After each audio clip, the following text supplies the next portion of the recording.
Assalamualaikum warahmatullahi wabarakatuh. Baik, kami di sini dari kelompok 3 ingin mempresentasikan hasil kerja kelompok kami, yaitu tentang tantangan PGRI di era disrupsi dan revolusi industri. Sebelum melanjutkan ke materi, izinkan kami memperkenalkan diri kami terlebih dahulu. Perkenalkan, nama saya Muharram. Perkenalkan, nama saya Fitriatri Hartati. Perkenalkan, nama saya Nur Aini. Perkenalkan, nama saya Nur Lailatul Firdaus. Baik, selanjutnya simaklah pemaparan materi yang akan kami jelaskan. A. Era deskripsi dan revolusi industri. Perkembangan teknologi di era revolusi industri 4.0 memberikan banyak perubahan dalam struktur mentalitas manusia, mulai dari cara berpikir, meyakinkan, dan dalam tata cara bersikap. Disrupsi merupakan perubahan kategorial. Dalam jenis perubahannya tidak berbentuk. Ada yang mengalami perubahan secara evolusi, yaitu kecil pengaruhnya dan berjalan pelan-pelan tetapi pasti. Sebagian lagi lebih banyak perubahan besar dan berdampak luar biasa atau revolusioner, mulai dari bidang dunia WSDA dan industri DUDI sampai bidang kehidupan sosial kemasyarakatan. Karakteristik generasi abad 21. Menurut teori generasi atau gen teori, manusia di dunia ini dibedakan menjadi 4 kelompok, yaitu secara karakteristik memiliki kesamaan kelompok generasi yang secara usia dan cara kerja relatif sama dapat diklarifikasikan sebagai berikut. Pertama, baby boomers lahir tahun 1900 sampai 1969. Yang kedua, generasi X lahir tahun 1970 sampai 1984.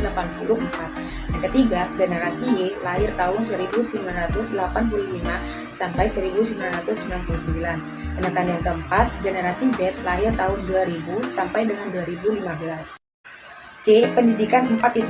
Teknologi dan inovasi instruksi yang menandai perubahan zaman menjadi trending topik di kalangan pendidikan dan lembaga pendidikan, termasuk di kalangan perguruan tinggi PGRI. Dalam konsep education 4.0 telah terjadi pergeseran peran guru atau pendidikan seiring evaluasi industri yang terus melaju. Dalam tahap education 4.0, pendidikan lebih terbuka atau open education, dan sistem manajemen belajar atau learning management system atau LMS dikembangkan secara open access serta mandiri atau self-directed learning. Model pembelajaran dilaksanakan secara terbuka, masif, dan relatif murah dengan menggunakan metode belajar jarak jauh atau MOOC atau Massive Open Online Course. Asesmen lebih berbasis kepada performa atau luaran, bukan pada angka kemampuan kognitif. D. Mempersiapkan karakter dan keterampilan 4.0. Guru sebagai pendidik profesional dengan tugas utama mendidik, mengajar, membimbing, mengarahkan, melatih, menilai, dan mengevaluasi peserta didik. Merupakan human kapital yang harus terus dibekali dengan ilmu baru. Guru zaman sekarang perlu dibekali teknologi digital atau digital literasi dengan keterampilan-keterampilan mengajar jarak jauh atau online. Lembaga pendidik dan organisasi profesi atau ORPROF harus cepat beradaptasi dengan perubahan, karena efek dari disrupsi dapat mengubah segala nilai kehidupan termasuk budaya sekolah dan pengelolaan organisasi profesi. 1. Karakter perubahan membangun suatu negara tidak hanya membangun fisik atau jasmani, tetapi membangun jiwa dengan karakter bangsa yang merdeka dan berdaulat, dan berjiwa kebebasan untuk meraih kemajuan. Untuk itu yang dibutuhkan kemampuan untuk mengenali dirinya sendiri dan lingkungan. 2. Karakter yang purna. Manusia dengan karakter yang purna mampu mengendalikan seluruh sistem yang terjadi di dalam hidupnya, baik yang menguntungkan atau yang membuat hidupnya sulit, tetap diterima dan diambil hikmahnya. Yang ketiga, yaitu keterampilan yang dibutuhkan di era 4.0. Yang pertama, yaitu complex problem solving, yaitu kemampuan menyelesaikan masalah. Yang kedua, critical thinking, yaitu mampu berpikir kritis, masuk akal, dan pemikir. Yang ketiga, creativity, yaitu kemampuan terus berinovasi dan bermanfaat bagi masyarakat.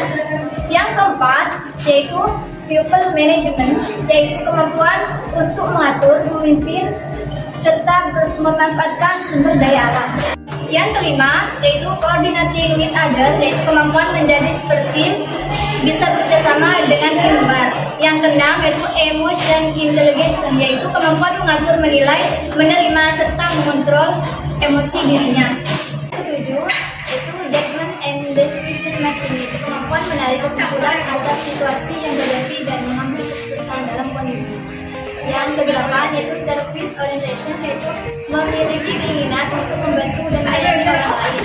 Yang kesembilan, yaitu negotiation, yaitu kemampuan berbicara, berorganisasi, dan meyakini orang dalam aspek pekerjaan sampai orang lain menjadi yakin atau percaya pada kita. E.